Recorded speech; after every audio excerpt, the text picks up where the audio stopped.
Your past is either a treasure trove of data about exactly how reality works for exactly a person just like you.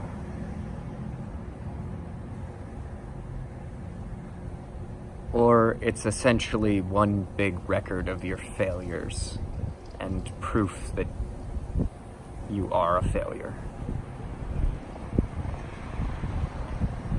See, I was saying this to my friend, and I think it makes some kind of sense. I mean, I just said, it's like I was talking to him and I just came up with this literary device, this rhetorical flourish, and it just kind of came out.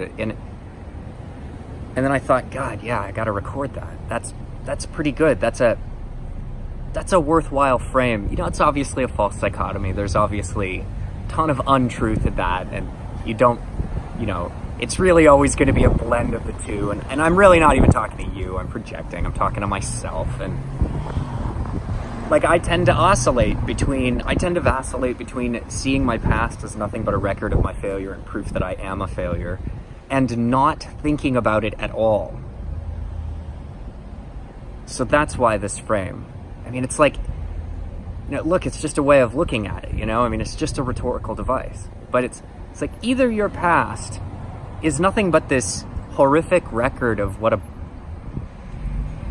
an unaccomplished person you are, or it's this treasure trove of data, perfectly tailored to you, exactly as close as any body of data could possibly be to being predictive of what your particular likely set of experiences are going to be in the real world in the future. So whether you change things radically or not, whether you move to a totally different milieu or have new friends or gain wealth, that past, your past, is still the single largest body of data that could ever exist on how your future is likely to play out. And if there was ever a better argument for actually remembering and paying attention to your past rather than just lamenting and trying to forget it or reliving it endlessly, either way, the romantic versions, the romanticization, the negative or positive romanticization of the past, the oversimplification,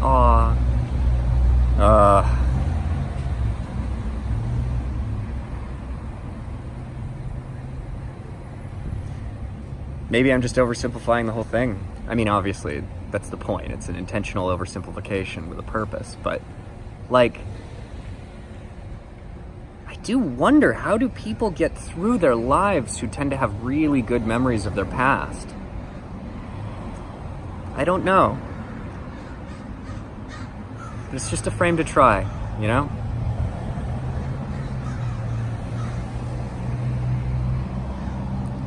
It's either a record of what went down or the world's most detailed possible simulation of what is likely to go down. It almost seems to me like, properly used, just this seemingly simple and taken for granted function of human memory could be the ultimate predictive simulation in which we can run the scenarios of our choices and ask ourselves what the likely results will be. Yeah, I'm keeping this one. And I'm publishing it because I need this to be around. I want to stumble across this later and go, okay, yeah, all the shit that led up to today. Because think about it. In a way, there is a deep truth to the following. You're not who you think you are. You're not the person that did all the stuff that you did and was born where you were born and grew up and then is stuck where you're stuck now. In a very real way, you are just this person who woke up. You're like this, like it's almost literally true that you're just this consciousness that woke up. Like, I'm not a super spiritual person, but looking at it scientifically even, it's almost very true that you just woke up in this body, you woke up with these memories, you woke up as this person with their situation, their amount of money in the bank, a certain status tied to them in society, a home, a place, whatever material things you have, a body that works or doesn't wherever it is at, and a personality that works however it works. And you can choose how you use those tools from now on, exactly as if someone switched your consciousness with someone else's. If some other person woke up in your body with your personality and your circumstance, how would they live their life? Look up Sean Stevenson, the self-help, the inspirational speaker and dating coach. Look up Sean Stevenson and imagine if he woke up tomorrow in your body, in your circumstance, and ask yourself, what would he do? Because in a very literal sense, to an extent, that's you. You're a person who just happens to wake up with all this stuff.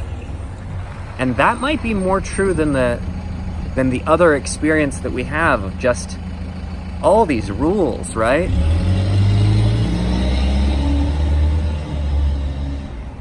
To a very real extent, my sense of the continuity of myself is an illusion. Now, the converse is true too. My sense of total freedom is also an illusion. I'm not really that much more free than a dog to wake up tomorrow as a dolphin just because I choose to. And so if a dolphin woke up in a dog's body, it'd be screwed. It wouldn't even know how to walk. So yeah, you want to take advantage of what you already know. You get up and walk around every day. But to some extent, let's say that there's 2% of our experience that's there's a free will there, there's a choice. And it gets into weird other problems, like maybe a beetle has some degree of free will. But whatever this free will stuff is, if it exists, there's no question that humans have it too. And that it gets expressed in that plasticity. That within the range of normal functional humans, you could probably become almost any of the others of them.